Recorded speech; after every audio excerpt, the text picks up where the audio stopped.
રાજ્યમાં ક્યાં વરસાદ પડવાનો છે, આગામી દિવસોને લઈને કઈ પ્રકારની હવામાન વિભાગ તરફથી આગાહી કરવામાં આવી છે, કયા કયા વિસ્તારોને એલર્ટ મૂકવામાં આવ્યા છે તેનાથી તો રાજ્યમાં અત્યારે સાર્વત્રિક વરસાદની આગાહી થઈ છે। કાલે ભારેથી અતિ ભારે વરસાદ રાજ્યભરમાં વરસે તેવી શક્યતા છે। આજે હળવાથી ભારે વરસાદની આગાહી છે, જેમાં ખાસ કરી અમદાવાદમાં આજે સાંજથી જ ભારે વરસાદ પડવાની શરૂઆત થઈ શકે છે અને આવતીકાલે અમદાવાદમાં ભારેથી અતિ ભારે વરસાદની આગાહી થઈ ચૂકી છે। ખેડા છે, પંચમહાલ છે, મહીસાગર છે, દાહોદ સહિતના જે જિલ્લાઓ છે ત્યાં વરસાદનું યલો એલર્ટ આપવામાં આવ્યું છે। વડોદરા, છોટાઉદેપુર, નર્મદા, સુરત સહિતના જે જિલ્લાઓ છે ત્યાં વરસાદનું ઓરેન્જ એલર્ટ આપવામાં આવ્યું છે। અમદાવાદ, આણંદ, ભાવનગર, ભરૂચ અને સુરત આ વિસ્તારોમાં આ જિલ્લાઓમાં રેડ એલર્ટ આપવામાં આવ્યું છે, એટલે કે અતિ ભારે વરસાદ આવતીકાલે આ જિલ્લાઓમાં વરસી શકે છે। ખેડા, ગાંધીનગર, સુરેન્દ્રનગર, રાજકોટ, અમરેલીમાં ઓરેન્જ એલર્ટ છે। ખાસ કરી સૌરાષ્ટ્ર, કચ્છ અને ઉત્તર ગુજરાતમાં યલો એલર્ટ આપવામાં આવ્યું છે। વરસાદી સિસ્ટમ ત્યાં પણ સક્રિય છે। વરસાદની આગાહી અને આ વચ્ચે પવનની ગતિમાં પણ વધારો થશે। 40 થી 60 કિલોમીટર પ્રતિ કલાકની ઝડપે પવન ફૂંકાશે અને આજ મુદ્દે સહયોગી કૃષ્ણા અમારી સાથે ન્યૂઝરૂમથી લાઈવ જોડાઈ ચૂક્યા છે। કૃષ્ણા, આવતીકાલે અમદાવાદમાં અતિ ભારે વરસાદની આગાહી, રેડ એલર્ટ અને અન્ય જિલ્લાઓમાં કઈ પ્રકારની સ્થિતિ છે, આખી જ અપડેટ શું? जी बिल्कुल, थोड़ा दिवस माटे वरसाद थंभी गयो हतो, परंतु अत्यारे जेम एक साथे 4 वरसादी सिस्टम सक्रिय थई छे। एना कारणे आवतीकालथी वरसादनुं जोर फरी पाछुं वधवानुं छे। पहेला आपणे मेपथी समजीए। आजे तो मात्र ऑरेन्ज अलर्ट जाहेर करायुं छे केटलाक जिल्लाओमां, वडोदरा, छोटाउदेपुर, नर्मदा, सूरत, तापी अने आ दक्षिण गुजरातना अन्य विस्तारोमां। पण आवतीकालनुं मुख्यत्वे 31 तारीखे आप जुओ के 31 आ टोटल 13 एवा जिल्लाओ छे 31 तारीखे के ज्यां रेड अलर्ट आपवामां आव्युं छे अने 13 जिल्लाओमां अमदावाद, बोटाद, आणंद, वडोदरा, भावनगर, भरूच, छोटाउदेपुर, नर्मदा અને દક્ષિણ ગુજરાતના આ તમામ જિલ્લાઓ, જેમાં સુરત, તાપી, નવસારી, ડાંગ, દમણ, વલસાડનો સમાવેશ થાય છે કે જ્યાં રેડ એલર્ટ આપવામાં આવ્યું છે, એટલે અતિ ભારે વરસાદ અહીંયા વરસી શકે છે। અને આ 1 તારીખનો મેપ આપ જે રીતે જોઈ રહ્યા છો એમાં પણ ત્યારબાદ સિસ્ટમ આગળ વધી રહી છે અને ઉત્તર ગુજરાતને આવરે છે અને મધ્ય ગુજરાતને, આ ઉપરાંત સૌરાષ્ટ્રના કેટલાક જિલ્લાઓને, એમાં રાજકોટ, સુરેન્દ્રનગર, અમદાવાદ અને આણંદ એટલે મધ્ય ગુજરાતના 2 જિલ્લા અને સૌરાષ્ટ્રના 2 જિલ્લાઓમાં રેડ એલર્ટ એટલે ભારેથી અતિ ભારે વરસાદની આગાહી કરાઈ છે અને જે ઓરેન્જ એલર્ટ આપવામાં આવ્યું છે જેમાં કચ્છ અને ઉત્તર ગુજરાતના તમામ જિલ્લાઓ અને મધ્ય ગુજરાત અને સૌરાષ્ટ્રના કેટલાક જિલ્લાઓ કે જ્યાં ભારેથી અતિ ભારે વરસાદ વરસી શકે છે। વિંડીથી આપણે સમજીશું, કારણ કે આગામી 6 દિવસ માટે આ સિસ્ટમ જે છે એની અસર રહેવાની છે અને આ અત્યારનો સમય છે કે જ્યારે જેમ હમણાં આપણે કહ્યું કે મધ્ય ગુજરાત અને દક્ષિણ ગુજરાતના કેટલાક જિલ્લાઓમાં તેની અસર છે। મહારાષ્ટ્રમાં આ જે સિસ્ટમ છે ધીમે ધીમે ગુજરાત તરફ આવી રહી છે અને એના પરિણામે આ વરસાદની આગાહી કરવામાં આવી છે। પણ આવતીકાલે જે રીતે જોઈ રહ્યા છો આજે મધરાતે એટલે કે 1 વાગે 31 તારીખે 1 વાગે બપોરના સમયે આ દક્ષિણ ગુજરાતમાં સિસ્ટમ આપ જોઈ રહ્યા છો કે સુરત, નવસારી, તાપી, ડાંગ અને નર્મદા, ભરૂચ આ બધા જે વિસ્તારો છે, વડોદરા, પંચમહાલ, દાહોદ આ તમામ જિલ્લાઓમાં જે આપ જોઈ રહ્યા છો કે ત્યાં ભારેથી અતિ ભારે વરસાદ વરસી શકે છે અને ત્યારબાદ ધીમે ધીમે આ સિસ્ટમ આગળ વધી રહી છે અને એ ઉત્તર અને મધ્ય ગુજરાત તરફ જઈ રહી છે અને એના પરિણામે 31 તારીખે અડધી રાત્રે એક્ઝેક્ટ આ સેન્ટર પર અમદાવાદ પર આ સિસ્ટમ આવી રહી છે, એટલે ભારેથી અતિ ભારે વરસાદ એ સમયે વરસશે અને ત્યારબાદ ધીમે ધીમે આપ જે રીતે જોઈ રહ્યા છો કે આ સિસ્ટમ એ કચ્છ તરફ આગળ વધી રહી છે, કચ્છ અને ઉત્તર ગુજરાત તરફ। એટલે 1 તારીખે કચ્છ, ઉત્તર ગુજરાત અને આ જે કેટલાક ભાગો જોઈ રહ્યા છો, ભાવનગર, વડોદરા, અમદાવાદ, કે ત્યાં ભારેથી અતિ ભારે વરસાદ વરસશે અને તેની અસર હજુ પણ આગામી 6 દિવસ સુધી રહેવાની છે। બિલકુલ, આભાર કૃષ્ણા, આપ જોડાયા તે બદલ।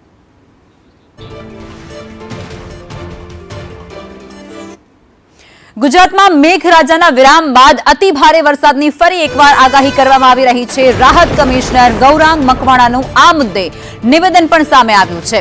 બંગાળની ખાડીનું ડિપ્રેશન એક ગુજરાત આવી રહ્યું છે। વધુમાં તેઓ કહે છે કે ભારેથી અતિ ભારે વરસાદની આગાહી છે અને આજથી જ છૂટાછવાયા ભાગોમાં વરસાદ વરસવાની શરૂઆત થઈ જશે। આજે રાત્રે અને કાલે અતિ ભારે વરસાદની આગાહી છે, જેમાં ખાસ કરી ભાવનગર, બોટાદ, અમદાવાદમાં આ વરસાદ પડી શકે છે। 30 તારીખે એટલે આજના દિવસે વડોદરા, છોટાઉદેપુર, નર્મદા, સુરત, તાપી, નવસારી, ડાંગ અને વલસાડમાં છૂટાછવાયા સ્થળોએ ભારેથી અતિ ભારે વરસાદની આગાહી છે। ભરૂચ, આણંદ, ખેડા, પંચમહાલ, મહીસાગર અને દાહોદ આ સ્થળોએ છૂટાછવાયા સ્થળોએ ભારે વરસાદની આગાહી છે અને રાજ્યના અન્ય વિસ્તારોમાં એ ગ્રીન ઝોનમાં છે, એટલે ત્યાં કોઈ વોર્નિંગ નથી, પરંતુ ત્યાં પણ વરસાદ થવાની સંભાવના છે. આવતીકાલે ખાસ અને આજે રાત્રિથી જ અતિ ભારે વરસાદ થવાની શક્યતાઓ છે, જેમાં ભાવનગર, બોટાદ, અમદાવાદ, આણંદ, વડોદરા, છોટાઉદેપુર, ભરૂચ, નર્મદા, સુરત, તાપી, ડાંગ, નવસારી અને વલસાડ આ જિલ્લાઓમાં ભારેથી અતિ ભારે વરસાદ થવાની શક્યતાઓ રહેલી છે. આજે અને આવતીકાલે ભારે વરસાદની આગાહી રાજ્યમાં કરવામાં આવી છે. ખાસ કરી સુરતમાં આ આગાહીને લઈ અને તંત્ર અત્યારથી જ એલર્ટ મોડ પર છે. ઉધના ઝોનના વિસ્તારોમાં માઇક દ્વારા એનાઉન્સમેન્ટ પણ કરવામાં આવ્યું છે.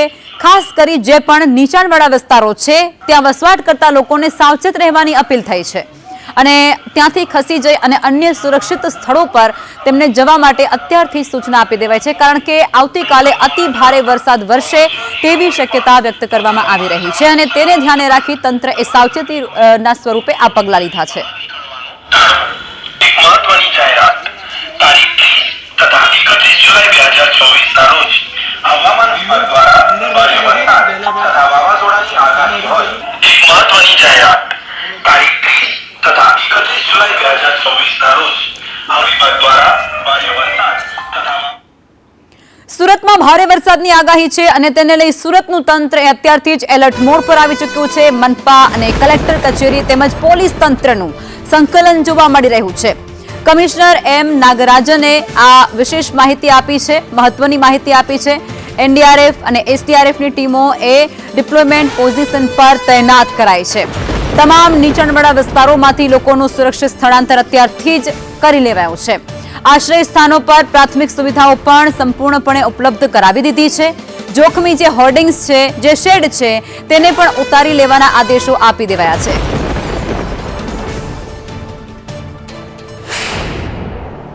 હવા, જોરદાર હવા સાથેનું ભારે વરસાદની આગાહી જે આપવામાં આવેલી છે, એના તકેદારીના ભાગરૂપે સુરત મહાનગરપાલિકાની ટીમ, જિલ્લા કલેક્ટરશ્રી અને પોલીસ કમિશનરશ્રીના કચેરીના સંકલનથી પૂરેપૂરું તૈયારીની સ્થિતિમાં આવી ગઈ છે. તમામ લો લાઇંગ વિસ્તારમાં જે છે આજે તકેદારીના ભાગરૂપે એવેક્યુએશન પણ કરવામાં આવશે. એસડીઆરએફ અને એનડીઆરએફની ટીમ્સ પણ તૈનાત છે.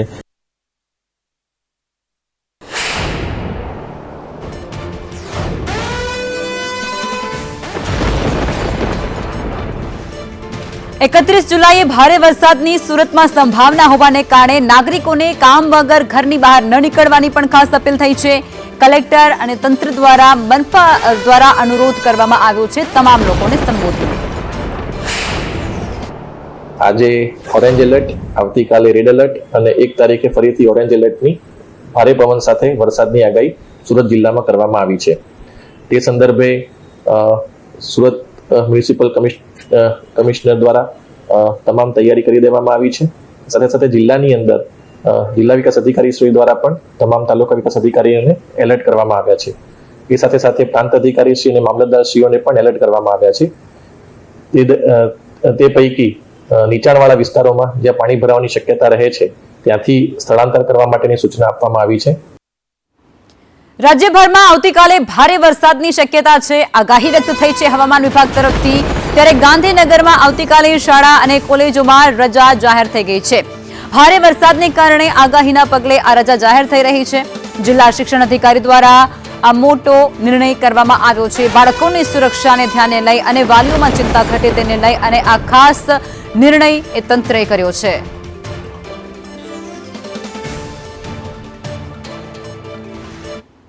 આવતીકાલે અમદાવાદમાં અતિ ભારે વરસાદની આગાહી થઈ છે અને વરસાદની આગાહીના પગલે સ્કૂલોમાં રજા જાહેર થઈ ચૂકી છે.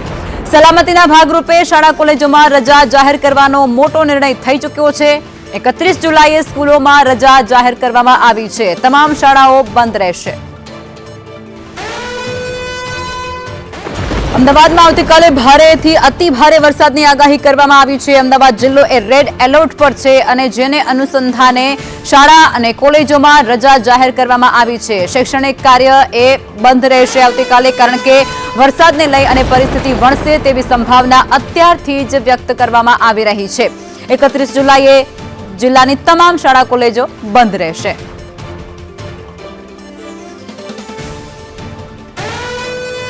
અમદાવાદ સહિત અન્ય પણ જિલ્લા છે જ્યાં પણ વરસાદની આગાહી કરવામાં આવી છે અને જેને અનુસંધાને ત્યાં પણ શાળા કોલેજોમાં રજા જાહેર કરવાની ફરજ પડી છે, કારણ કે અતિ ભારે વરસાદની આગાહી છે અને જે રીતે શહેરોની સ્થિતિ આગામી 2-4 દિવસમાં હતી ત્યારે પણ આવી સ્થિતિ હતી, જેને લઈને વિદ્યાર્થીઓની સલામતી પ્રાથમિકતા જાળવી રાખવા માટે અમદાવાદ શહેરના સન્માનીય કલેક્ટર સાહેબે સૂચના આપી અને વિદ્યાર્થીઓની સલામતીને ધ્યાને લઈ આવતીકાલે શૈક્ષણિક કાર્ય ઓફલાઈન ન થાય, એટલે કે શાળા કક્ષાએ વિદ્યાર્થીઓ શૈક્ષણિક કાર્ય માટે ન આવે તે પ્રકારની સૂચનાઓ જારી કરવા માટે જણાવેલું, જેને ધ્યાને લઈ અમે અમદાવાદ શહેરની તમામ શાળાઓ આંગણવાડીથી લઈને ધોરણ 12 અને કોલેજ સુધીના તમામ શૈક્ષણિક સંસ્થાઓમાં રજા રાખવા બાબતે સૂચના જારી કરી છે. સાથે સાથે વિદ્યાર્થીઓની સાથે વાલીઓને પણ વરસાદનો માહોલ હોય તો બાળકોને ક્યાંય પણ બહારના ભાગમાં ન મોકલવા અને પૂરેપૂરી તકેદારી રાખવા જણાવ્યું છે. સાથે અમદાવાદ શહેરની તમામ શાળાઓના સંચાલક અને આચાર્યને, સ્ટાફને, શૈક્ષણિક બિન શૈક્ષણિક તમામને શાળા કક્ષાએ ખાસ ડિઝાસ્ટરની જરૂરિયાત ઊભી થાય તો ઉપસ્થિત રહેવા માટે પણ જણાવેલું છે, જેથી કરીને કોઈ પણ વિસ્તારમાં ક્યાંક કોઈ કાર્યમાં જરૂર પડે તો તેમને એ કાર્યમાં મૂકી શકાય. ઓકે.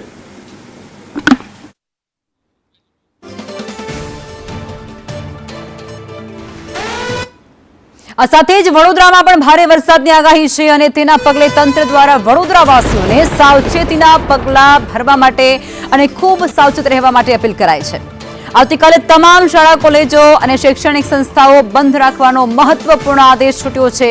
સંભવિત વરસાદી સ્થિતિને પહોંચી વળવા માટે વહીવટી તંત્ર દ્વારા તમામ તૈયારીઓ તેજ કરી દેવામાં આવી છે. વડોદરા જિલ્લાની અંદર ઘણા બધા ભાગોની અંદર ભારેથી અતિભારે વરસાદ પડવાની આગાહી છે.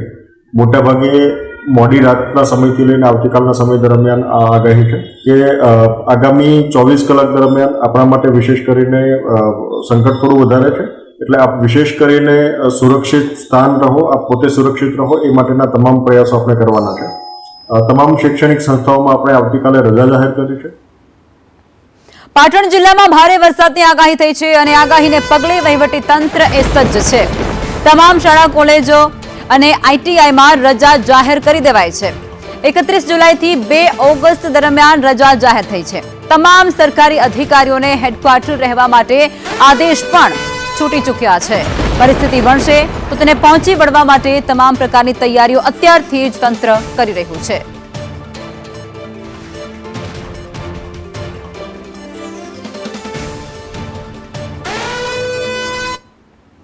પંચમહાલમાં વરસાદને લઈ અને ઓરેન્જ એલર્ટ આપવામાં આવ્યું છે. હવામાન વિભાગની આગાહીને પગલે વહીવટી તંત્ર એ સજ્જ છે. ભારે વરસાદના સમયે ડુંગર પર જવા માટેની મનાઈ ફરમાવી દેવાઈ છે. યાત્રિકોની સુરક્ષા અને સલામતી માટે આ નિર્ણય કરવામાં આવ્યો છે. વિસ્તારમાંથી લોકોનું અગાઉથી જ સ્થળાંતર કરવામાં આવશે. ઇમરજન્સી સેન્ટર પર 24 કલાક અધિકારીઓ તૈનાત રહેશે. એટલું જ નહીં, એનડીઆરએફ અને એસડીઆરએફની ટીમો પણ સ્ટેન્ડ બાય રાખવામાં આવી છે. ઇમરજન્સી સેન્ટર પર 24 કલાક માટે ક્લાસ 1 અને ક્લાસ 2 અધિકારીની નિમણૂક પણ કરી દેવાઈ છે. તમામ નાગરિકોને સાવચેત રહેવા માટેની ખાસ અપીલ તંત્ર દ્વારા કરવામાં આવી રહી છે. પંચમહાલ જિલ્લામાં હવામાન ખાતા દ્વારા ઓરેન્જ એલર્ટ જાહેર કરવામાં આવ્યું છે. જે ફોરકાસ્ટ છે એ પ્રમાણે આજે રાતથી શનિવાર સવાર સુધી ભારેથી અતિભારે વરસાદ પડવાની શક્યતા છે.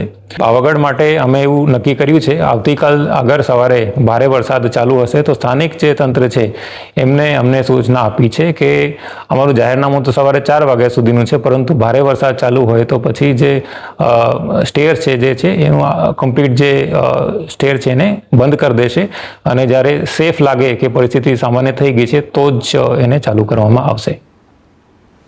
અને હવે વાત કરવી છે હાલાકી ક્યારે ઓસરશે તેના પર.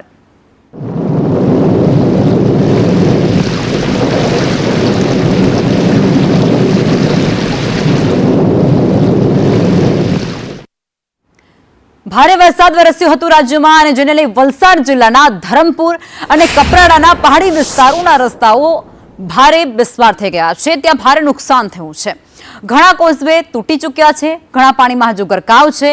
ત્યારે માર્ગ અને મકાન વિભાગ દ્વારા તુરંત રસ્તા રિપેરિંગની કામગીરી પણ કરાઈ રહી છે. વિભાગના અધિકારીઓ અને ઇજનેરો તેમજ ફિલ્ડ સ્ટાફ અસરગ્રસ્ત વિસ્તારોમાં હાજર રહી અને કામગીરી કરાવી રહ્યા છે, જેનાથી વાહન ચાલકોની મુશ્કેલી ઘટાડી શકાય.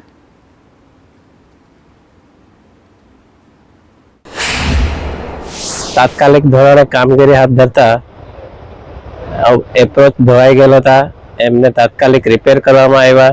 તેમજ હિલી વિસ્તારના રસ્તા ખરા એમાં જે લેન્ડસ્લાઇડિંગ થયેલું હતું, ઘણા બધા રસ્તા ઉપર ઝાડ પડી ગયા હતા, એના લીધે રસ્તા બંધ થઈ ગયા હતા. એના માટે પણ આપણે ટ્રી કટર અને જેસીબી દ્વારા લેન્ડસ્લાઇડિંગ થયેલું હતું, એમાં તાત્કાલિક ધોરણે ખસેડી દઈ એ પણ રસ્તા હાલ ચાલુ કરી દેવામાં આવેલા છે. નવસારીમાં અવિરત વરસેલા વરસાદે વિનાશ વેર્યો હતો, તારાજી વેરી હતી અને ત્યારે કૃષિ મંત્રી જીતુ વાઘાણી પોતે તેની મુલાકાતે પહોંચ્યા. પૂરગ્રસ્ત વિસ્તારોની મુલાકાત તેમના દ્વારા કરવામાં આવી. મંત્રી નરેશ પટેલ પણ તેમની સાથે હાજર હતા. ગણદેવી તાલુકાના ગામડાઓની ખાસ મુલાકાત થઈ છે. ખેતરોમાં જઈ અને શું નુકસાની પહોંચી છે તેનું નિરીક્ષણ કરવામાં આવ્યું છે, સમીક્ષા કરવામાં આવી. કલેક્ટર કચેરી ખાતે બેઠક પણ મળી હતી અને એ બેઠકમાં પણ ખાસ પ્રકારે અનેક મુદ્દાઓ પર ચર્ચા કરવામાં આવી હતી અને ધ્યાન દોરવામાં આવ્યું હતું. મેં પણ આજે નવસારી તાલુકાના કેટલાક જે ગામો છે, સાલેજ, સોનવાડી, ગડત, ગણદેવી તાલુકાના નવસારી વિધાનસભાના ત્યાં પ્રત્યક્ષ તંત્રની સાથે રહીને પરિસ્થિતિનો તાગ મેળવવાનો માનનીય મુખ્યમંત્રીની સૂચના મુજબ એ પ્રયાસો કર્યા છે. રાજ્યની સરકારે તુરત જ જે પ્રકારે સ્કૂલના બાળકો, ગ્રાન્ટેડ અને સરકારી સ્કૂલો એના ચોપડા પણ નવા આપવાનો નિર્ણય એ શિક્ષણ વિભાગે માનનીય મુખ્યમંત્રીની સૂચનાથી ડૉક્ટર પ્રદ્યુમન વાજાએ અને સમગ્ર અમારા MOS રીવાબાઈએ નિર્ણય લીધો. સરકારી રાશન એનો પણ મહત્વનો નિર્ણય. એક તો 32 જેટલી દુકાનોમાં આખો જથ્થો એ પાણીમાં ગરકાવ થયો ને બગડ્યો, તો એનો પણ તરત એ પહોંચાડવામાં આવ્યો, એની સમયમર્યાદા પણ વધારી. રાજ્યમાં વરસાદની આગાહી એક તરફ કરવામાં આવી છે અને તે વચ્ચે ટેટ પરીક્ષા. હવે આ સ્થિતિને અનુરૂપ પરીક્ષા માટે સરકાર એ યોગ્ય નિર્ણય કરશે. 279 પરીક્ષા કેન્દ્રોમાં પરીક્ષાનું આયોજન કરવામાં આવ્યું છે અને આ પરીક્ષામાં અસંખ્ય વિદ્યાર્થીઓ એ પરીક્ષા આપવાના છે, જેમાં 50,069 વિદ્યાર્થીઓ નોંધાઈ ચૂક્યા છે. 2 ઓગસ્ટના રોજ 2 તબક્કામાં આ પરીક્ષા, જેમાં 100 ગુણના 2 પેપરની મુખ્ય પરીક્ષા હશે. સીસીટીવી સર્વેલન્સ હેઠળ આ પરીક્ષાનું આયોજન એ અનેક કેન્દ્રની અંદર કરવામાં આવશે, જેમાં ખાસ કરી અમદાવાદ, વડોદરા, રાજકોટ મુખ્ય કેન્દ્ર છે, ત્યાં આ પરીક્ષા યોજાવાની છે. સુરત અને અમદાવાદ ગ્રામ્યમાં પણ આ પરીક્ષા યોજાશે, ત્યાં પણ કેન્દ્ર ફાળવવામાં આવ્યા છે. વિદ્યાર્થીઓ ત્યાં પણ પરીક્ષા આપશે અને ત્યાં પણ સીસીટીવીથી સર્વેલન્સ કરવામાં આવશે.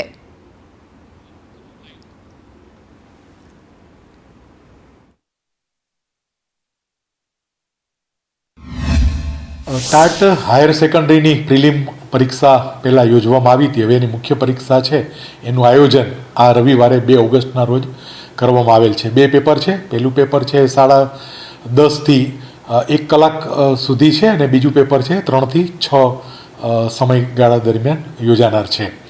આ પરીક્ષામાં ટોટલ 50,069 વિદ્યાર્થી છે જે પ્રિલિમ્સમાં જે કટઓફમાં આવેલા હતા એ વિદ્યાર્થીઓ આ પરીક્ષા છે એ આપવાના છે. 5 ઝોનમાં, એટલે કે અમદાવાદ ગ્રામ્ય, અમદાવાદ શહેર, રાજકોટ, વડોદરા અને સુરત, આ 5 ઝોનમાં 279 જેટલા સેન્ટરો ઉપર આ પરીક્ષાનું આયોજન છે એ રાજ્ય સરકારની સૂચના અનુસાર કરવામાં આવેલું છે. સુરત નાસિરનગર ડિમોલિશનનો મુદ્દો, જેમાં હવે હાઈકોર્ટ પણ લાલઘુમ છે.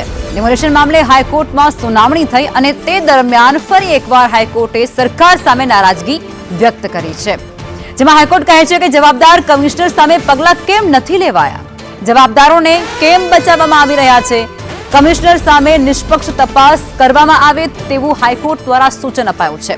કમિશનરને હજુ સુધી પદ પર કેમ રાખવામાં આવ્યા છે અને સમાજમાં શું દાખલો આપીશું. સાથે જ 60 દિવસમાં તપાસ પૂર્ણ કરવા માટે હાઈકોર્ટ દ્વારા આદેશ પણ કરવામાં આવી ચૂક્યો છે.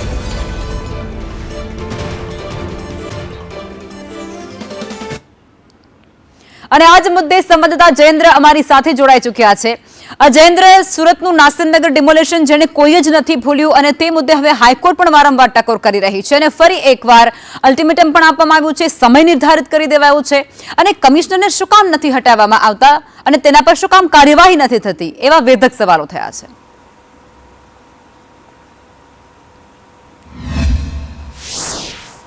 જી લખમાં સુરત નાસિરનગર ડિમોલેશન જે આજે 60 દિવસ વીતી ગયા છતાં પણ કોઈ પણ પ્રકારની તેઓને વૈકલ્પિક વ્યવસ્થા નથી કર્યો. ત્યારે બીજી બાજુ જ્યારે ચોથી વખત ગુજરાત હાઈકોર્ટમાં આ કેસ ચાલ્યો છે ત્યારે ગુજરાત હાઈકોર્ટ પણ સરકાર તરફ કરંટ અપનાવ્યું છે. તેમણે કહી રહ્યું છે કે ફક્ત ને ફક્ત જે જોનલ ચીફ અધિકારી હોય, નાના અધિકારીઓ, નાના કર્મચારી હોય તેમને સસ્પેન્ડ કરવાથી થશે છે, પરંતુ કમિશનરને અત્યાર સુધી સસ્પેન્ડ શા માટે ન કરવામાં આવે? જે સવાલ ગુજરાત હાઈકોર્ટ દ્વારા ગત વખતે પૂછવામાં આવ્યા હતા તે જ સવાલ ફરી પાછી જે છે તેમના સરકારી વકીલને પૂછવામાં આવ્યા છે. હજી સુધી કમિશનર શા માટે સસ્પેન્ડ નથી કરવામાં આવ્યા, તેમના દ્વારા કયા પ્રકારની કાર્યવાહી કરવામાં આવી છે? કારણ કે તેમના દ્વારા જે તપાસ કમિટી બનાવવામાં આવી તેમાં તપાસ કમિટીમાં કોઈ પણ પ્રકારનો ઉલ્લેખ કાં તો કોઈ પણ પ્રકારનો જવાબ નાસિરનગરના ડિમોલેશનના મામલા સામે ન આવ્યો હતો, જેથી કમિશનરની બુંડની ભૂમિકા હોય, જેથી જેને લઈને તેમના દ્વારા આ ગુજરાત હાઈકોર્ટ દ્વારા કમિશનર પર કડક વલણ અપનાવવામાં આવ્યું છે. કહી રહ્યું છે કે સરકાર દ્વારા કમિશનરને શા માટે સસ્પેન્ડ નથી કરવામાં આવ્યો, તેને લઈને આગામી 60 દિવસમાં આ પ્રકારે કાર્યવાહી કરવામાં આવે તેને લઈને જે છે સમય પણ આપવામાં આવ્યો છે અને હવે વૈકલ્પિક વ્યવસ્થા શા માટે નથી કરવામાં આવી તેને લઈને પણ અનેક પ્રશ્નો ગુજરાત હાઈકોર્ટ દ્વારા ઉચકવામાં આવ્યા છે. જી આભાર Jayendra.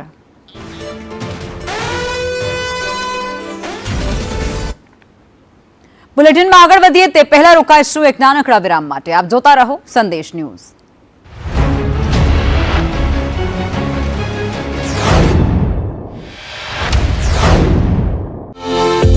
Juniper Green Energy Limited proposes an initial public offering of its equity shares. The 100% book build issue is being issued at a price band of rupees 214 to rupees 225 per equity share of face value of rupees 10 each. Issue opens on Thursday, July 30th, 2026. Issue closes on Monday, August 3, 2026. For risk involved and other details, please refer to the red herring prospectus, which is available on the websites of the company, the SEBI, the BRLMs, and the stock exchanges. Rinku, हाँ जी, ये देख आगे तो चले। सत श्री अकाल बीजी। सत श्री अकाल पुत्र। अब साफ दिखाई दे रहा है बीजी। बहुत साफ दिखाई दे रहा है बीजी। इतने टाइम बाद नए चश्मे बनवा ही लिए। किसी अपने ने पैसे भेजे और हर महीने पैसे भेजेंगे। वाह, फोना ते टू टू होगी थोड़े 1 तरीक तो बाद ये थोड़े पैसे ने इहदे नाल कोई अमीर नहीं हो जाना। तुसी मावा भैणां नूं सत्कार दे के मैनूं खुशी मिलती है इस गल दी। मुख्यमंत्री माँ बेटी सत्कार योजना, आपका अपना भगवंत मान।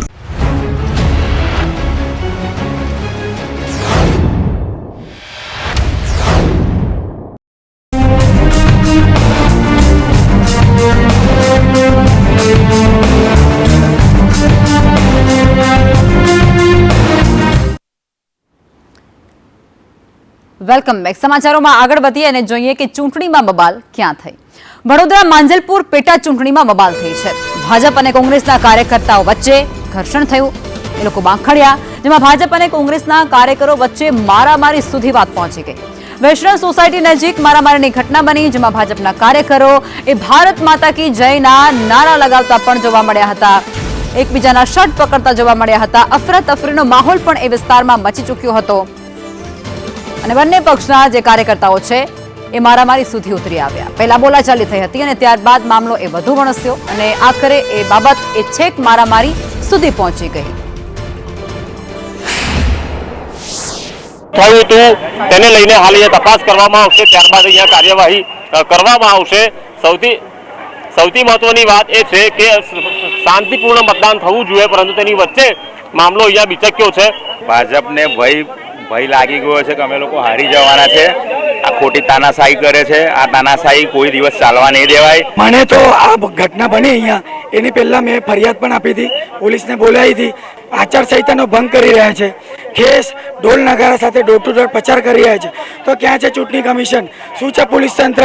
અત્યારે ભાગી ગયા છે. ભાગી કેમ ગયા છે? તે આવીને અમારા માણસને માર્યો, ઢોર મારીને એના પછી દોડતા મતદાન મથકની અંદર ઘૂસી ગયા અને ઢોલ નગારા સાથે ગલીઓમાં પ્રચાર કરી રહી છે. આ જ્યારે થયું ત્યારે અમે સ્થળ પર હાજર જ હતા. અમે 15-20 જણા હતા, એ લોકો સામે 20-25 જણા હતા. એમણે ઢોલ નગારા સાથે જે રીતે પ્રચાર ચાલુ કર્યો ખેસ પહેરીને, તો અમે ફક્ત એટલું જ કીધું છે કે આ લોકશાહીની પર્વ છે. આ વૈષ્ણવ દેવી સોસાયટીમાં એ ઘૂસતા હતા. માંજલપુર વિધાનસભા પેટા ચૂંટણીનું મતદાન બપોરે 3 વાગ્યા સુધીનું મતદાન, જેમાં 28% મતદાન થયા હોવાની વિગતો અત્યારે સામે આવી રહી છે. આ આંકડાકીય વિગતો સામે આવી રહી છે. વહેલી સવારથી 8 વાગ્યા બાદ મતદાનની શરૂઆત થઈ હતી અને લોકો ખૂબ ઉત્સાહપૂર્વક એ બૂથ પર પહોંચી રહ્યા હતા, એ મતદાન કરવા માટે ઉત્સાહપૂર્વક પહોંચ્યા હતા અને ત્યારે 3 વાગ્યા સુધીના આ આંકડા છે. 28% મતદાન થયું હતું. માંજલપુર વિધાનસભા પેટા ચૂંટણી માટે આજે મતદાન યોજાઈ રહ્યું છે. સવારે 7 વાગ્યાથી લઈને 11 વાગ્યા સુધી, એટલે કે 4 કલાકમાં 14% મતદાન થયું છે, જે વહેલી સવારે નિરસ્તા હતી. પરંતુ જે રીતે સમય જઈ રહ્યો છે તેમ તેમ મતદારોમાં ઉત્સાહ જોવા મળી રહ્યો છે. સૌથી મહત્વની વાત એ છે કે જે સોસાયટી વિસ્તાર નજીકના જે બૂથ છે, મતદાન મથકો છે, તેના કરતાં જે પૂર્વ વિસ્તારની આસપાસમાં જે મતદાન મથકો છે ત્યાં હાલ અહીંયા ઉત્સાહ જોવા મળી રહ્યો છે અને સૌથી વધુ મહિલાઓમાં આ મતદાન માટેનો ઉત્સાહ જોવા મળી રહ્યો છે. અને જે હવે જે ઘરના કામ પૂર્ણ કર્યા પછી જે સમય મળ્યો છે ત્યારે મહિલાઓ અને ખાસ કરીને સિનિયર સિટીઝન્સ છે તેઓ અત્યારે મોરચો સંભાળ્યો છે મતદાન માટેનો. અને જે ઉત્સાહ જે રીતે મહિલાઓમાં છે તેની સામે પુરુષ મતદારો લગભગ 2 કે 3 છે, તેની સામે 15 થી 20 મહિલા મતદારો છે. એટલે કે જે મહિલાઓ ગુજરાતમાં આજે યોજાયેલી તાલુકા પંચાયત અને નગરપાલિકાની પેટા ચૂંટણીમાં મિશ્ર પરિણામો સામે આવ્યા છે. ખેડાની ચિખલોડ બેઠક પર કોંગ્રેસનો વિજય થયો છે અને જ્યારે આણંદના પાડ બેઠક પર ભાજપના ઉમેદવાર જીતી ચૂક્યા છે. દેવગઢ બારિયામાં નગરપાલિકાની 3 બેઠકોમાંથી 2 બેઠકો પર આપના ઉમેદવારોનો ભવ્ય વિજય થયો છે. આ સાથે જ હળવદ રણછોડગઢ બેઠક માટે ભાજપ જીતી ચૂક્યું છે.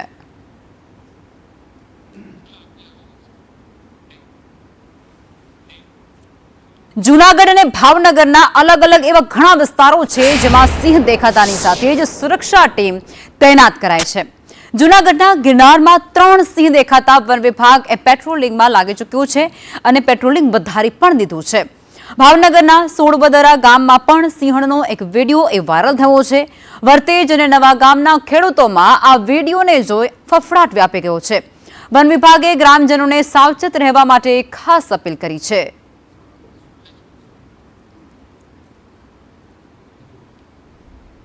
જૂનાગઢના પવિત્ર યાત્રાધામ ગિરનાર પર્વત પર આજે વહેલી સવારે 3 વાગ્યાની આસપાસ ફરી એકવાર સિંહ દેખાતાની સાથે જ લોકોના જીવ તાળવે ચોંટ્યા. ગિરનારની નવી સીડી પર 50મા પગથિયા નજીક એક સાથે 3 નરસિંહના આંટાફેરા જોવા મળ્યા અને જેની જાણ થતાં જ વન વિભાગની ટીમ તુરંત હરકતમાં આવી ગઈ અને સમગ્ર વિસ્તારમાં સુરક્ષા વ્યવસ્થા મજબૂત કરી. આ 3 નરસિંહને કોઈપણ જાતની અડચણ વગર સુરક્ષિત રીતે ગિરનારની સીડીઓ વિસ્તાર પાર કરાવી અને જંગલ તરફ આગળ રવાના કરાયા. વન કર્મચારીઓની સમય સૂચકતાને કારણે કોઈપણ પ્રકારની મોટી હોનારત કે પછી દુર્ઘટના અટકી ગઈ.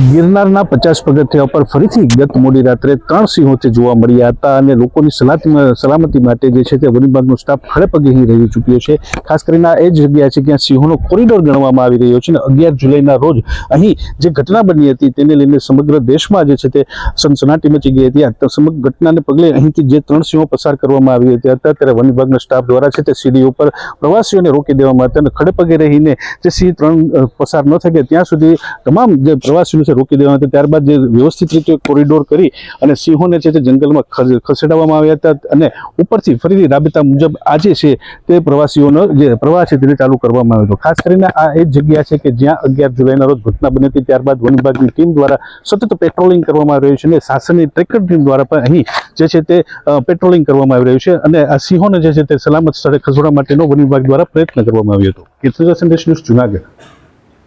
તાજેતરમાં જૂનાગઢના ગિરનારની સીડી પર સિંહ દ્વારા 12 વર્ષના એક બાળક પર જીવલેણ હુમલો થયો હતો અને તેમાં જ માસૂમ બાળકનું ઘટના સ્થળે દુઃખદ મોત થયું હતું અને જે બાદ વન વિભાગ દ્વારા 3 સિંહને પકડી પાડવામાં આવ્યા હતા.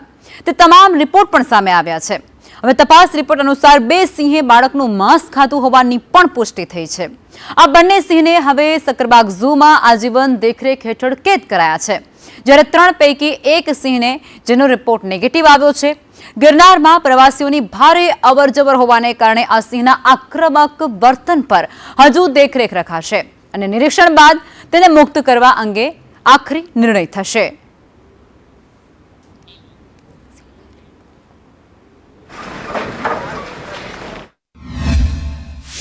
को जो अटैक हुआ था, हमने 3 जो सिंह का ग्रुप था उसको पकड़ा था, तो उसका रिपोर्ट अभी मेरे पास आना बाकी है. मगर उस रिपोर्ट में जो जानने को मिला है तो उसमें ये है कि ग्रुप में से 2 एनिमल ऐसे हैं जिनको खाने की पुष्टि हुई है रिपोर्ट में, और एक एनिमल ऐसा है जिसके अभी बिहेवियर को अभी देखा जाएगा कि वो उसका बिहेवियर कैसा है, आक्रामक है कि नहीं, और उसके बाद में जो भी निर्णय होगा वो लिया जाएगा. वो जिन 2 का पुष्टि हो गया है उसमें तो मॉनिटरिंग का कोई ऐसा प्रश्न नहीं है, बट जिसमें पुष्टि नहीं हुआ है उसके व्यवहार को एक बार देखा जाएगा, क्योंकि आपको पता है कि अगर उसको हमने रेस्क्यू जहाँ से किया है वहाँ पे जो प्रवासी है उनका फ्लो बहुत ज़्यादा रहता है, टूरिस्ट बहुत ज़्यादा आते हैं, तो एक बार के लिए उसके व्यवहार को देखने के बाद ही हम ये निर्णय ले पाएंगे कि उसे वापस से वहाँ रिलीज किया जाए कि नहीं. અને હવે વાત કરવી છે ચાંદીપુરા વાયરસ વિશે, જે ગુજરાતમાં કહેર વરસાવી રહ્યો છે. ચાંદીપુરા વાયરસથી વધુ એક બાળકનું મોત થયું છે. પાટણ જિલ્લામાં ચાંદીપુરાથી બાળકનું મોત નિપજ્યા હોવાના સમાચાર પણ મળ્યા, જેમાં સાણોદરડા ગામના બાળક જેનો રિપોર્ટ પોઝિટિવ આવ્યો છે, જેને હોસ્પિટલે સારવાર અર્થે પણ ખસેડવામાં આવ્યો હતો. ધારપુર સિવિલમાં તેની સારવાર ચાલતી હતી. 5 વર્ષના આ બાળકના મોત બાદ તંત્ર સફાળું જાગી ચૂક્યું છે અને અન્ય જે પગલાં ભરવાના હતા તે ભરવામાં આવી રહ્યા છે. પાટણ જિલ્લામાં પણ 2 પોઝિટિવ કેસ નોંધાયા છે. એક કેસ છે સરસ્વતી તાલુકાનો અને બીજો કેસ છે સમી તાલુકાનો. સમી તાલુકાનો જે કેસ છે અત્યારે હાલ તે અમદાવાદ ખાનગી દવાખાનામાં 10 વર્ષનું બાળક છે, સારવાર લઈ રહ્યું છે. સરસ્વતી તાલુકાના જે બાળકને આપણે 27 તારીખે અહીંયા મેડિકલ કોલેજમાં દાખલ કરવામાં આવેલું હતું, જેનું સારવાર દરમિયાન પણ એક ગુજરાતમાં ચાંદીપુરા વાયરસને લઈ અને ચિંતા એક ખૂબ વધી રહી છે. રાજ્યમાં વધુ 3 બાળકોના મોત નોંધાતા હવે કુલ મૃત્યુઆંક 19 પર પહોંચી ગયો છે. પાટણમાં 3 વર્ષના બાળક, મહેસાણામાં 4 વર્ષની બાળકી અને ખેડા જિલ્લાના મૌદાની 9 વર્ષીય બાળકીનું સારવાર દરમિયાન મોત નીપજ્યું છે. આરોગ્ય વિભાગના જણાવ્યા અનુસાર અત્યાર સુધીમાં ચાંદીપુરા વાયરસના 153 શંકાસ્પદ કેસ નોંધાઈ ચૂક્યા છે, જેમાંથી 31 જેટલા કેસ એ પોઝિટિવ પણ આવ્યા છે, જ્યારે 7 દર્દીઓના રિપોર્ટ હજુ પણ બાકી છે, જેની રાહ જોવાઈ રહી છે. આરોગ્ય વિભાગે વાલીઓને બાળકોમાં આવા લક્ષણો જણાય તો તાત્કાલિક સારવાર લેવા માટે સતર્કતા દાખવવાની અપીલ પણ કરવામાં આવી છે. અને આજ મુદ્દે સંવાદદાતા નિર્મલ દવે અમારી સાથે જોડાઈ ચૂક્યા છે. નિર્મલ, અત્યારે આખા જ રાજ્યમાં ચાંદીપુરા વાયરસ એક કહેર વરસાવી રહ્યો છે. તંત્ર દ્વારા ગાઈડલાઈન આપવામાં આવી રહી છે, સુરક્ષિત કઈ રીતે રહેવું તેવી સૂચનો પણ કરવામાં આવી રહી છે, પરંતુ આ બધા વચ્ચે મૃત્યુઆંક એ વધી રહ્યો છે, ઘટવાનું નામ નથી લઈ રહ્યું કે પછી સ્થિર પણ નથી થઈ રહ્યું.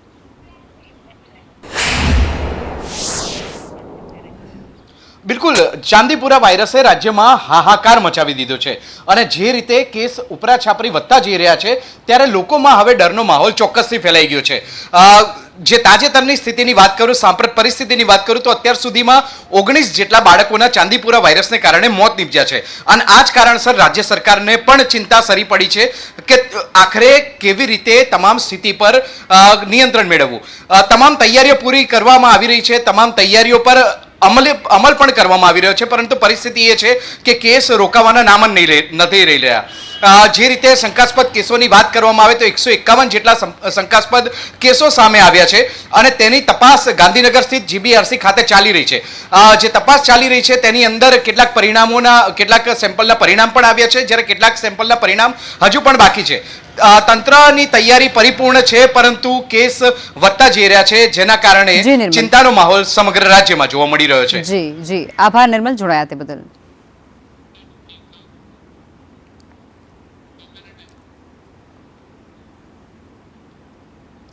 આ તરફ જામનગરની જીજી હોસ્પિટલમાં તીવ્ર તાવ અને મગજને અસર કરતા ગંભીર લક્ષણો સાથે 7 જેટલા બાળકો દાખલ કરવામાં આવ્યા હતા. શરૂઆતમાં લક્ષણોના આધારે ચાંદીપુરા વાયરસની શંકા વ્યક્ત કરવામાં આવી હતી, પરંતુ તમામ બાળકોના લેબોરેટરી રિપોર્ટ નેગેટિવ આવ્યા છે. સારવાર દરમિયાન દુઃખદ રીતે 5 બાળકોના મોત નીપજ્યા, જ્યારે અન્ય 2 બાળકો એ હાલ સારવાર હેઠળ છે અને તેમની તબિયત એમાં સુધારો પણ આવી રહ્યો છે. આ તમામ કેસોની તપાસ કરવામાં આવી રહી છે.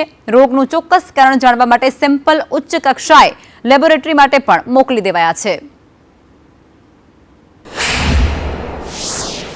અત્યાર સુધીમાં જીજી હોસ્પિટલમાં બાળરોગ વિભાગ ખાતે કુલ 7 દર્દીઓ દાખલ થયેલા છે, જેમાં શંકાસ્પદ ચાંદીપુરા વાયરસના લક્ષણો જોવા મળેલ હતા. એ 7 દર્દીઓના રિપોર્ટ નેગેટિવ આવી ગયેલા છે અને એમાંથી 5 દર્દીઓના મૃત્યુ થયેલા છે અને બીજા 2 બાળકો છે જે અત્યારે હાલ સારવાર હેઠળ છે અને તેમની તબિયત સુધારા પર છે. અને આ જે 7 દર્દીઓના જે શંકાસ્પદ લક્ષણો ધરાવતા દર્દીઓના રિપોર્ટ ચાંદીપુરા માટે નેગેટિવ આવ્યા હોવાથી અમે જે એક્યુટ એન્સેફેલાઇટિસ સિન્ડ્રોમ જે એઈએસના આગળ બીજા કયા વાયરસના લીધે આ રોગ થાય છે તેના માટે અમે આગળ ઉપર એ રિપોર્ટ મોકલેલા છે. ગુજરાતમાં વિદ્યાર્થીઓના આપઘાતના મુદ્દે રાજકીય માહોલ બરાબર ગરમાઈ ગયો છે. કોંગ્રેસે એનસીઆરબીના આંકડા ટાંકી અને રાજ્ય સરકાર પર આક્ષેપો કર્યા છે. છેલ્લા 3 વર્ષમાં ગુજરાતમાં 1899 એવા વિદ્યાર્થીઓ છે જેમણે આત્મહત્યા કરી છે, પોતાનું જીવન ટૂંકાવી લીધું છે. કોંગ્રેસના નેતા મનીષ દોશીનું નિવેદન સામે આવ્યું છે અને તેઓ કહે છે કે પરીક્ષાનું દબાણ, શિક્ષણનું વધતું ખાનગીકરણ, પેપર લીકના મુદ્દાઓ અને બેરોજગારી જેવી સમસ્યાઓ એ વિદ્યાર્થીઓ માટે ગંભીર પડકાર બની ગઈ છે. તેમણે વધુમાં એવો દાવો પણ કર્યો છે કે છેલ્લા 10 વર્ષમાં વિવિધ પરીક્ષાઓમાં 52 પેપર લીકના બનાવો સામે આવી ચૂક્યા છે. પેપર લીક થવાની ઘટના વખતે આપણે નીટ 2026માં જોયું 22 જેટલા વિદ્યાર્થીનીઓએ પોતાનું જીવન ટૂંકાવ્યું હતાશા નિરાશાના કારણે. અને આ પેપર લીક પછી જે 22 બાળકોએ સમગ્ર દેશમાં જીવન ટૂંકાવ્યું, આપઘાત કર્યા, તેમાંનો એક વિદ્યાર્થી કહાન પટેલ પણ ગુજરાતનો આપણા સૌના માટે ચિંતાનો વિષય છે. પરીક્ષા વ્યવસ્થા, પેપર લીક, ગેરરીતિ, ગોલમાલ અને મા બાપો માટે વધતા જતા આર્થિક ખર્ચ, એના કારણે સમગ્ર દેશની શૈક્ષણિક વ્યવસ્થા સામે અનેક પ્રશ્નો ઊભા થયા છે. એકલું પરીક્ષા જ કારણ નથી હોતું, બીજા ઘણા કારણો હોય છે. જે અત્યારે એક નવો કન્સેપ્ટ આવ્યો છે લિવ ઇન રિલેશન, તેમાં પણ ક્યાંક ફેલર આવ્યું હોય છે. ન્યુક્લિયર ફેમિલી એક વન ઓફ ધ રીઝન છે અને મા બાપના ઝઘડા પણ એક વન ઓફ ધ રીઝન છે. અને આ કારણે છોકરાઓ ભણવામાં દિલ લાગતું નથી, સરખું ભણતા નથી, પરીક્ષાનો ભાર લાગે છે અને આવા સંજોગોમાં આવું પગલું ભરે છે. એના માટે યુજીસીએ જે સાયકોલોજીસ્ટની વ્યવસ્થા કરી છે તે લગભગ દરેક યુનિવર્સિટી આવા વિદ્યાર્થીઓને ટ્રેનિંગ અથવા તો સાયકોલોજીકલ કાઉન્સેલિંગ કરતી હોય છે. ઉછેરની પ્રક્રિયામાં બાળકને નિરાશાની સામે લડવાની ટ્રેનિંગ ના આપવી તે માતા પિતા દ્વારા ઘણીવાર એવું થાય છે કે આપણે બાળકને સક્સેસની બહુ વાતો કરીએ છીએ, મોટિવેશનલ સ્પીકરોના વાતોમાં ને એના ધોધમાં બધા નવડાવી નાખીએ છીએ. જે વાસ્તવિકતામાં જોઈએ તો એવું કશું કોઈ પહોંચી વળતું નથી. એ બધી માત્ર હવાઈ કિલ્લાની વાતો જ હોય છે. કેન્દ્ર સરકારના શિક્ષણ મંત્રાલય દ્વારા એક મોટી જાહેરાત થઈ છે, જેમાં જાહેર કરાયેલા પરફોર્મન્સ ગ્રેડિંગ ઇન્ડેક્સ ડિસ્ટ્રિક્ટ એટલે કે પીજીઆઈડી આ અહેવાલમાં ગુજરાતના શિક્ષણ ક્ષેત્ર માટે ચિંતાજનક ચિત્ર સ્પષ્ટ થયું છે. દેશના 784 એવા જિલ્લાઓ જેના મૂલ્યાંકનમાં ગુજરાતનો એક પણ જિલ્લો નથી. ટોપ 116માં સ્થાન નથી મેળવી શક્યો ગુજરાતનો એક પણ જિલ્લો. કુલ 600 ગુણના મૂલ્યાંકનમાં રાજ્યમાં મહીસાગર જિલ્લો 340 ગુણ સાથે પ્રથમ ક્રમાંકે છે, જ્યારે દાહોદ 294 ગુણ સાથે છેલ્લા સ્થાને પહોંચી ગયું છે. રાજ્યના 28 જિલ્લાઓ પ્રચેષ્ટા 1 ગ્રેડમાં અને 5 જિલ્લાઓ એ બીજા ગ્રેડમાં સામેલ થયા છે. અમદાવાદ સહિતના મોટા શહેરોના જિલ્લાઓ પણ લર્નિંગ આઉટકમ અને ડિજિટલ લર્નિંગમાં માત્ર મધ્યમ દેખાવ કરી શક્યા છે. હવે આ બધા વચ્ચે નોંધનીય બાબત એ છે કે ગત વર્ષની સરખામણીએ રાજ્યના અગ્રણી જિલ્લાઓના ગુણમાં પણ નોંધપાત્ર ઘટાડો થઈ ગયો છે.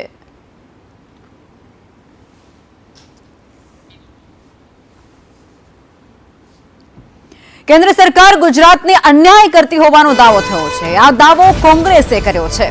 કોંગ્રેસે શિક્ષણ ક્ષેત્રે ગંભીર આરોપો મૂક્યા છે. રાજ્યની સરકારી યુનિવર્સિટીઓનું માળખું તોડવાનો આરોપ મૂક્યો છે. કોલેજોમાં આચાર્ય અને પ્રોફેસરોની ભારે અછત અત્યારે વર્તાઈ રહી હોવાનું તેમના દ્વારા કહેવાયું છે. સાથે તેઓ કહે છે કે 6 યુનિવર્સિટીને યુજીસી તરફથી ફંડ નથી મળી રહ્યું, જેમાં ઉત્તર ગુજરાત યુનિવર્સિટીમાં 4 વર્ષમાં એક પણ રૂપિયો નથી આપવામાં આવ્યો. ગુજરાત અને લો યુનિવર્સિટીને પણ 4 વર્ષમાં એક પણ રૂપિયો નથી આપવામાં આવ્યો. લોકોએ ખાનગી સંસ્થાઓમાં મોંઘી ફી ભરવા માટે મજબૂર થઈ ગયા છે અને જેને લઈ અને શિક્ષણની સ્થિતિ એ ગુજરાતભરમાં સતત કથળી રહી છે. જે પ્રકારની શિક્ષણની પરિસ્થિતિ સમગ્ર દેશ અને ગુજરાતમાં છે, ત્યારે ગુજરાતના શિક્ષણની વાત કરીએ તો ભારત સરકારના નીતિ આયોગનો રિપોર્ટ એવું કહે છે કે ગુણવત્તા અને ગુજરાતમાં શિક્ષણની જે હાયર એજ્યુકેશનની વાત કહેવાય એમાં વિદ્યાર્થીઓની સંખ્યા દિવસે દિવસે ઘટી રહી છે. પૂર્વ મંત્રી ગોવિંદ પટેલે રેલવે મંત્રીને પત્ર લખ્યો છે. રાજકોટના દ્વારા વંદે ભારત ટ્રેન શરૂ કરવા માટેની માંગ આ પત્રના માધ્યમથી તેમના દ્વારા કરવામાં આવી. સાબરમતી વેરાવળ ટ્રેન એ રાજકોટ થઈ અને ચલાવવામાં આવે તેવી માંગ આ પત્રમાં કરાઈ છે. સૌરાષ્ટ્ર મેલનો પ્રી કોવિડ સમય ફરી લાગુ કરવાની માંગ ઉઠી છે. જામનગર અમદાવાદ ઇન્ટરસિટી ટ્રેનમાં કોચ વધારવાની માંગ પણ તેમના દ્વારા કરવામાં આવી છે.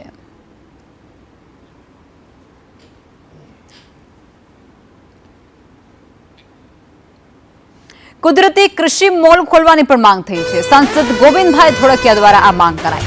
રાજ્યસભામાં આ મુદ્દો ઉઠાવવામાં આવ્યો, જેમાં તેઓ કહે છે કે ખેડૂતોને લાભ મેળવવા માટે આ મોલની તાતી જરૂરિયાત છે.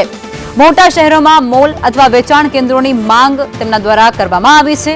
ગુજરાતમાં કુદરતી ખેતીમાં હવે વધારો થયો છે અને સસ્તા ભાવે ટેસ્ટિંગની સુવિધાઓ પણ અહીં ઉપલબ્ધ કરવામાં આવવી જોઈએ.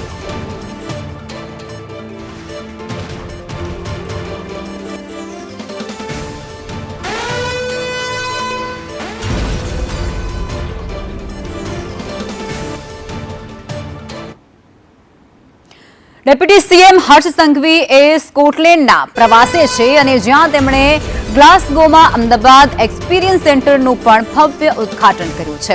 આ સેન્ટર અમદાવાદની ભવ્ય સંસ્કૃતિ અને વિકાસને પ્રદર્શિત કરશે, જેનો મુખ્ય હેતુ ગ્લોબલ ટુરિસ્ટોને ગુજરાત તરફ આકર્ષિત કરવાનો છે. આ મુલાકાત દરમિયાન તેમણે ઉદ્યોગપતિઓને ગુજરાતમાં રોકાણ કરવા માટે પણ આમંત્રણ આપ્યું અને જેનાથી ભારત અને સ્કોટલેન્ડ વચ્ચેના સંબંધો વધુ મજબૂત બની જશે. I want you to feel something special tonight. Not just hear it. Because Ahmedabad's readiness for 2030 is not just a bid document or a stadium or facilities or talking about infrastructure. It's a love story between a state and its children's dream. You have felt Glasgow's spirit tonight. You have felt the Commonwealth's pride. Now step inside and see where it goes next. This is not just an experience center, it's a promise. It's Ahmedabad saying we are ready to host not just the games but the centenary games. 100 years of Commonwealth coming home to India for a second time and to Gujarat. Bharat પર 100% ટેરિફનો મોટો ખતરો તોડાઈ રહ્યો છે. અમેરિકી સેનેટમાં પ્રતિબંધોનું bill મંજૂર કરવામાં આવ્યું છે. રશિયા પાસેથી ક્રૂડ ઓઇલ ખરીદતા ટેરિફનો ખતરો હવે વધી ગયો છે. ભારતને રશિયા પરથી નિર્ભરતા સતત વધારી છે, જેમાં ક્રૂડ ઓઇલની ખરીદી વધતા હવે ટેરિફ બદલાઈ શકે તેવા એંધાણ અત્યારે વર્તાઈ રહ્યા છે.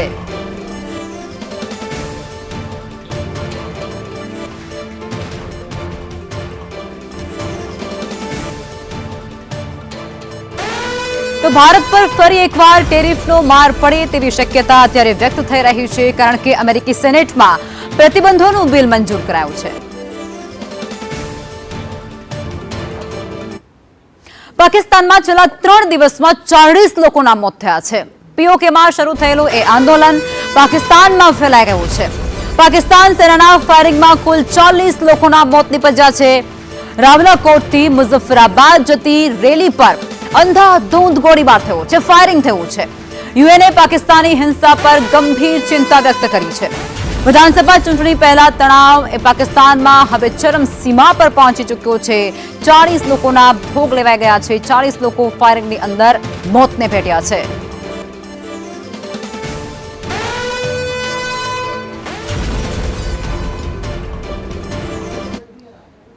આ તરફ દિલ્હીમાં જંતર મંતર પર સુરક્ષામાં વધારો થયો છે. સીજેપીની ચેતવણી બાદ હવે સુરક્ષામાં વધારો કરી દેવાયો છે.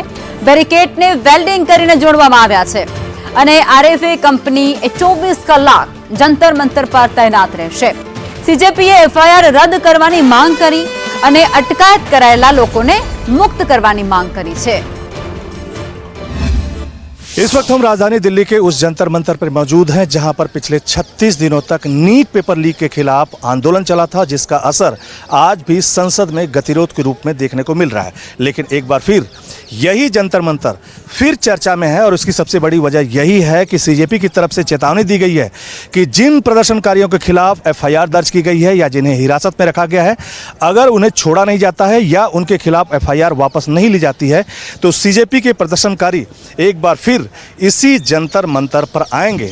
लेकिन अगर वो आएंगे तो किस तरह की दिल्ली पुलिस की तैयारी होगी, उसका एक नज़ारा यहाँ पर आप देख सकते हैं कि जो दो बैरिकेड हैं उसके बीच किस तरह से ज्वाइंट लगा करके वेल्डिंग की गई है ताकि प्रदर्शनकारी किसी भी सूरत में इस बैरिकेड को हटा करके क्रॉस करके इस जंतर मंतर के भीतर ना आने पाए. यानी काफ़ी मजबूत बैरिकेडिंग की गई है. वहीं दूसरे हिस्से में आप देखिए कि छोटे बैरिकेड के बाद पीछे के हिस्से में करीब 8.5 से 9 फीट ऊंचे बैरिकेड लगाए गए हैं कि अगर प्रदर्शनकारी किसी भी सूरत में क्रॉस करते हैं तो उन्हें भी यहां पर आने से रोका जा सके. वहीं दूसरे हिस्से में आप देख सकते हैं कि यहां पर आरएएफ की तैनाती की गई है. एक कंपनी तैनात की गई है, ये वही आरएएफ है जिसके ऊपर आरोप लगा है कि पैलेट गन का इस्तेमाल प्रदर्शन के दौरान किया गया था.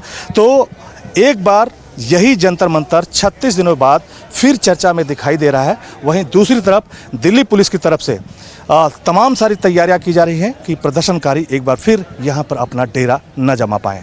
दिल्ली से कैमरामैन रोहित त्रिपाठी के साथ मैं अजय यादव, संदेश न्यूज.